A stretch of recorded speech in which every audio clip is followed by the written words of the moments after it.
Hey rat bitches, happy new year. Me and Vanessa, we did this hair install in my last video, so if you missed it, go watch it.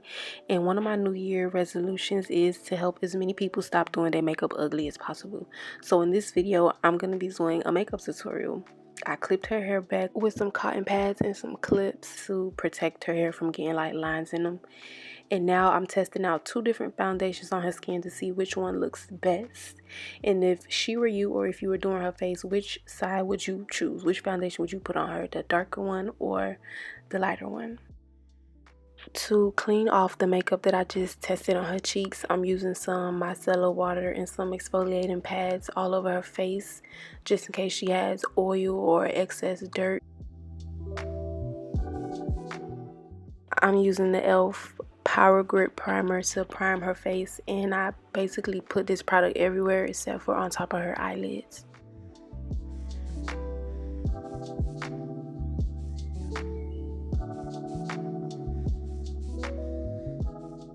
So I end up choosing the deeper foundation because I like doing this, because by the time I highlight your face, add contour, add pressed powders, loose powders, your face kind of lightens up. And I don't want to start off with a foundation that's kind of already too perfect or too light, because then it's going to get lighter. And then at the end of it, you're going to look lighter than what you really is. So I just worked this product all over her face. I didn't really concentrate too much underneath her eyes, but everywhere else I made sure that I worked it in.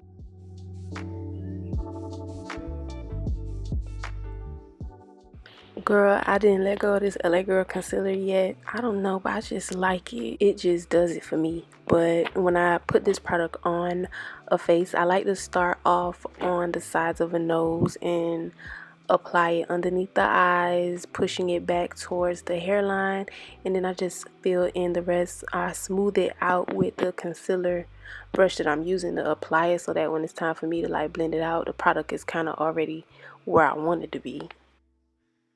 I'm blending out with the beauty blender. Well, I got this beauty blender from Amazon in a pack, but I like to start off blending on the chin, and I don't apply concealer underneath the nose to highlight that area. I don't feel like that area needs to be overly bright.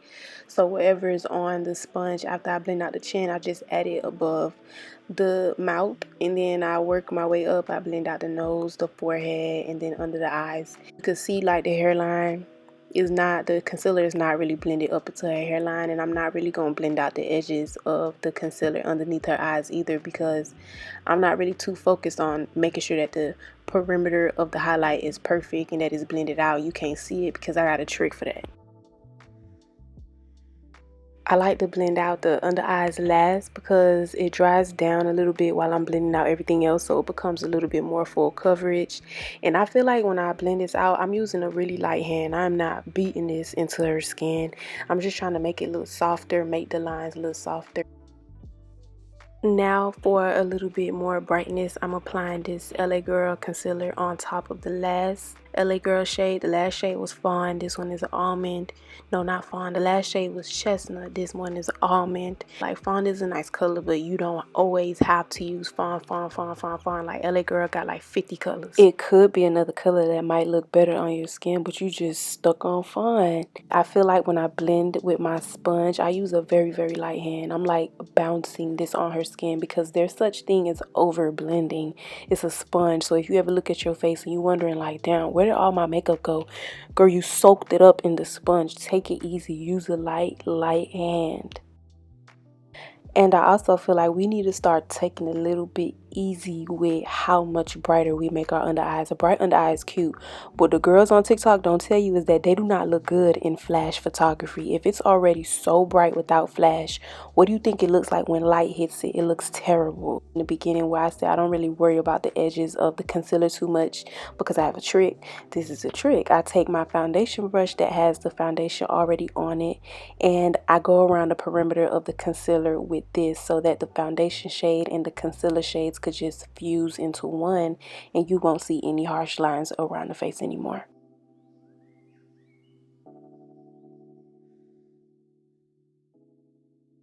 Moving on to contour, I'm using a black opal foundation stick in ebony brown, I think it is, and I like to have a client, whatever, suck in their cheeks when I'm doing this, because you could really see where your cheekbones are when you suck in your cheeks. When you suck in your cheeks, a little line gets created in your skin, and I know to keep this contour shade above that line. And I like to contour from the hairline down towards the nose area, but I do not connect the nose with the contour. I just go down towards that area. And to snatch the jaw up, I also like to dab this color along the jaw. Of course, I do it around the forehead so that, you know, we can add some shadows back to the forehead, or else her forehead is just going to look bright. And then you go down from the forehead to the temples, onto the cheekbones, closer to the apples of her cheeks, so that it could be one cohesive contour. Next, I'm going to snatch her nose, and I like to start the nose contour up in the very front of the eyebrow, and I just go down like in an angle so that it can create like a upside down triangle in between the eyebrows. You can just go straight down from the front of her eyebrows down the sides of her nose, but I like that little triangle contour look. And then I go ahead and I drag that contour down the sides of her nose. I want to narrow the nose. I don't want to give her a rhinoplasty per se, but I do want to snatch the nose a little bit. So when I'm dragging the contour down the sides, I'm dragging them closer to the center of the nose than I am on the outer parts of the nose. And then I take whatever was on my concealer brush and I clean that little upside down triangle. I clean up the lines a little bit. It looked like I gave her a rhinoplasty by accident, so I made that nose a little bit wider in the center by adding a little bit more concealer. And I blend all of this out with a small fluffy brush, like a brush that you would use to do eyeshadow. And just to make sure that this contour is crispy, I take that angle brush that I had again and I'm blending it out. The edges of it, I'm pushing it outwards away from the center of the nose so that that could blend well into the highlight that I placed on the sides of her nose. Remember when I was doing that under eye highlight, I dragged it on her nose?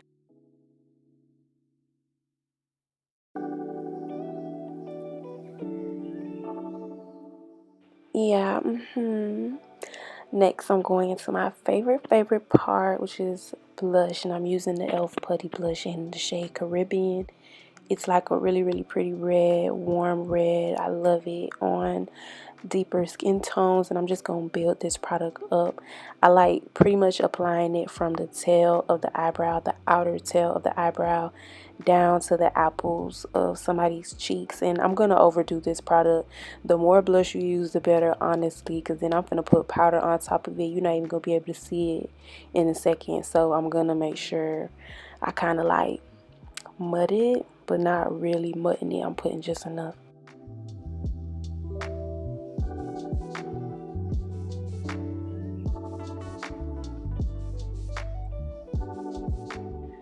So now that I added the blush, you can kind of see some separation going on from where the concealer is and where the blush is, and I don't like that. So before we set this face down with powder, we got to blend those two parts in together. I'm just using the same beauty blender that I use to blend in the highlight, and by doing this, I'm not adding more concealer, but by patting it in one more time, it blends the blush and the concealer together. And I told her not to look down when I walked away. I see she listened to me. Okay. And then I set the under eyes with this loose powder. I mixed two different powders in order to get a good complexion powder for her, and like one that matches her under eye.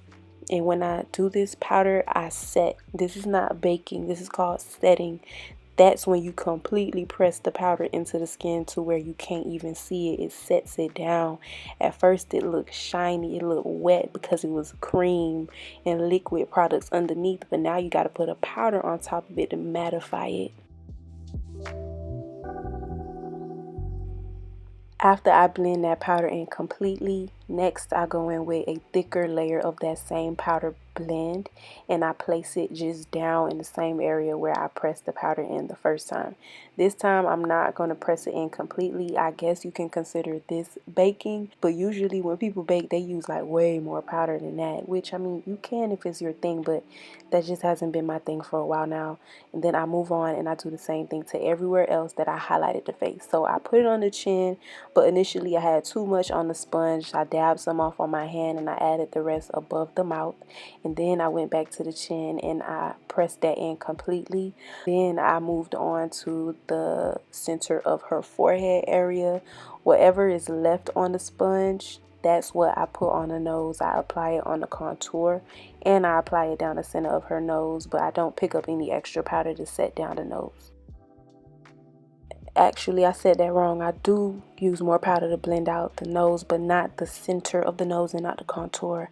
I do it on the sides of the nose. I really bake that because I really want the nose contour to be like snatchy on them. Now I'm using this pressed powder for all over her face. So this is like a all over face powder situation going on.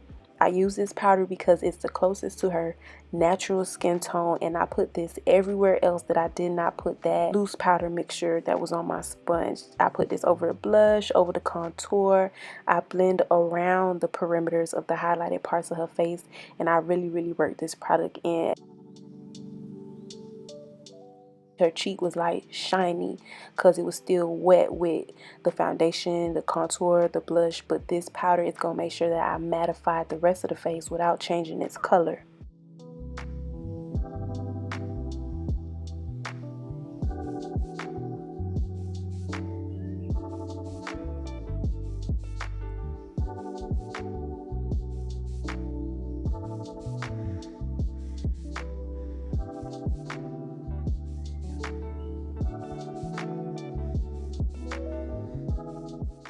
Ooh, she looks so good.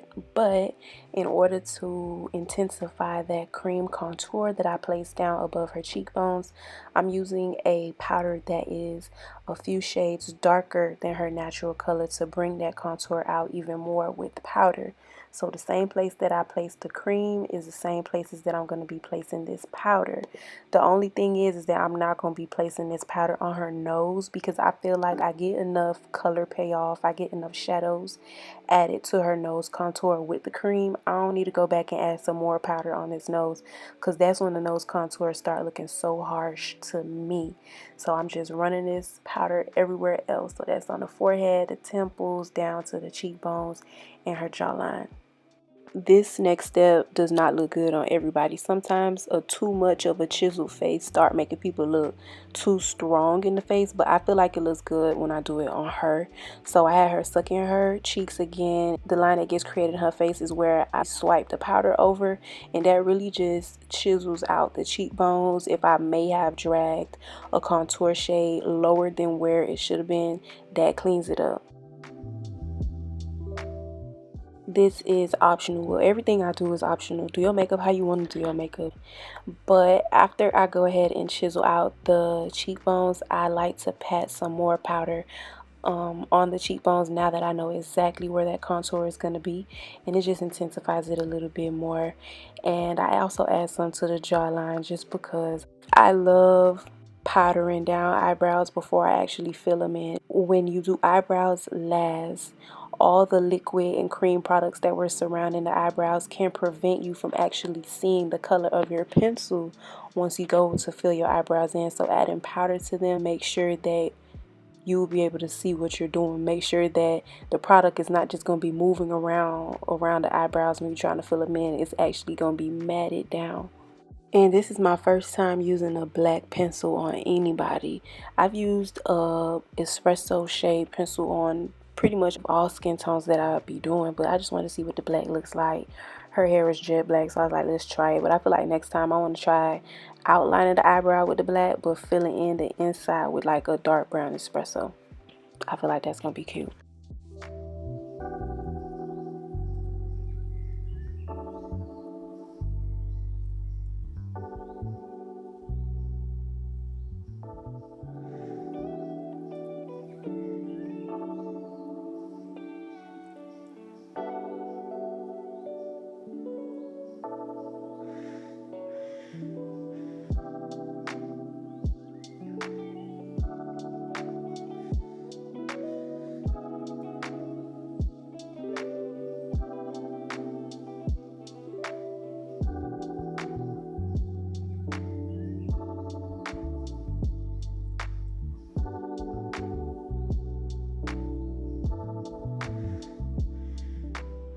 Okay, so if you haven't been, start paying attention to the shades of her natural eyelids. Right now, I have no product on her eyelids at all. I didn't even add concealer. Her eyelids kind of had like this warm brown reddish shade towards the crease, and on the lids it's a really dark chocolate brown, and I kind of like her natural eyelid shade, so I just wanted to use eyeshadow that mimics her natural eyes, that'll just bring out those same features even more. So I put similar colors on her eyelid. I started off with like this warm brown in the crease and up into the front of the eyebrows, also at the very corners of her eyelids out towards the temple area. And then I went in with this red shade and I worked that into the same exact places that I put that warm brown.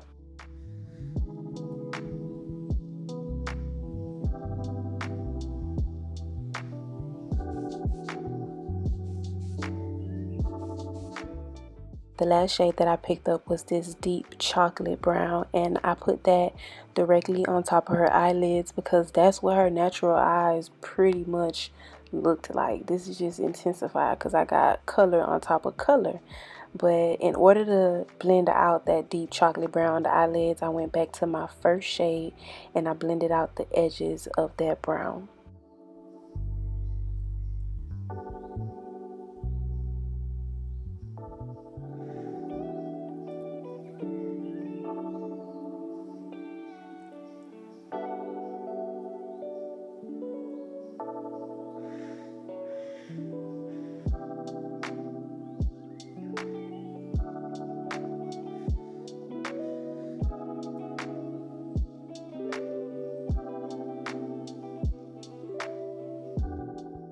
I was using my thumbs to pick up her eyebrows to do the eyeshadow, so to make sure that my thumb didn't leave any marks on her face, I'm just using the powder brush to dab onto those areas, and then I popped some lashes on her eyes. Oh, I also did do some eyeliner, just some eyeliner very close to her lash line so that it could blend in the lashes even better, but I didn't film that part.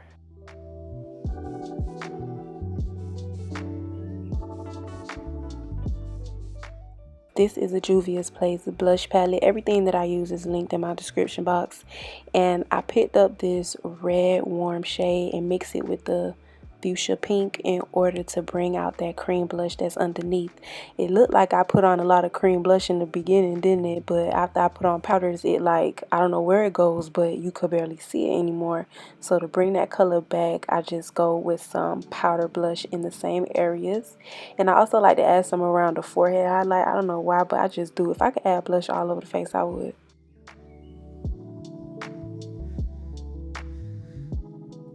This is actually the same lip liner that I'm going to be lining her lips with, but I'm lining her waterline with it. And I smoke it out with the same deep chocolate brown eyeshadow that I had on top of her eyelids. If you're dealing with somebody that has sensitive eyes, a good trick is to just have them look in the opposite direction of wherever you're working at the moment. So if you're in the inner corner, have them look the opposite way. If you're in the center of the waterline, have them look directly up, and vice versa. To keep the under eyes bright, in order to dust away that excess powder, I'm using a lighter powder, a powder that kind of looks like the same color that I used under her eye to highlight initially. And I also use this powder to mix in the blush with the under eye highlight even better, so that you won't see any separation between the highlight and the blush.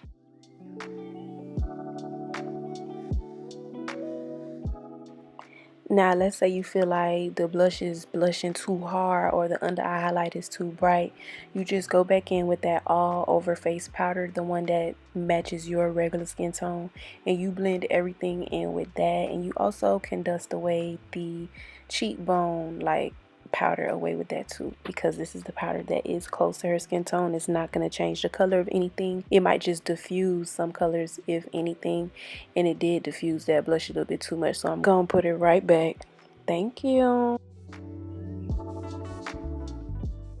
Okay, so you know how we added liquids and creams, and then we added powder to matte it down. So now I'm adding a setting spray to bring back the elasticity into her skin and to melt away the powder so that her face doesn't look so matte. and powdery. And anytime I spray her face, I like to take the back of my beauty blender and bounce that into her skin, just to really make sure that her skin is absorbing that liquid. Next, I'm doing her lippy, and I'm lining her lips with the same thing that I lined her waterline with. And yes, I'm gonna overline them a little bit. I know she got full lips, but okay, they could be fuller. What happened? And then I like to diffuse that line out a little bit with a small pencil brush.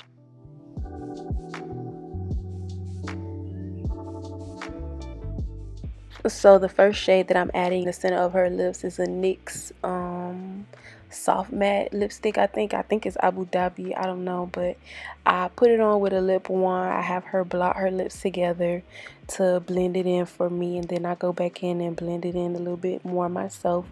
In order to make the overline lips look as natural as possible, you gotta bring whatever lipstick shade you're using in the middle, lip gloss, whatever, you gotta bring it as close to the lip line as possible.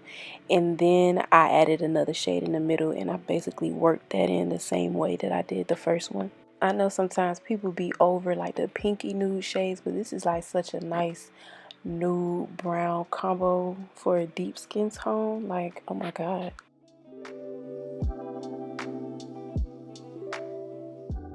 I don't remember who YouTube channel I was watching, but basically the girl said that she uses a clear lip gloss and she glosses the outer parts of the lips first, and then she uses another lip one, like a clean one, and then she adds the lip gloss in the center of the lips. That way you don't mess up any blending that you did with the lipstick by just adding them, starting in the middle and mixing them all together.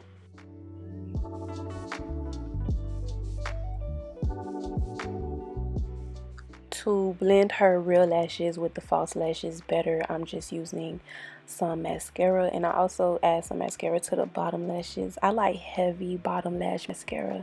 It make you look like you got on lash extensions, but you don't. It's like a real cute look. And then I finished her face off with some finishing spray, and I pressed this product into the skin as well with the beauty blender.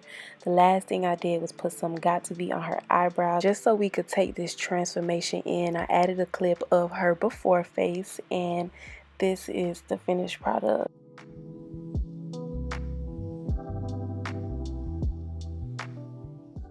Thank you so much for watching. I'm in Miami if you ever want to book me. Happy New Year, horse. Hope this will be our best year yet. Bye.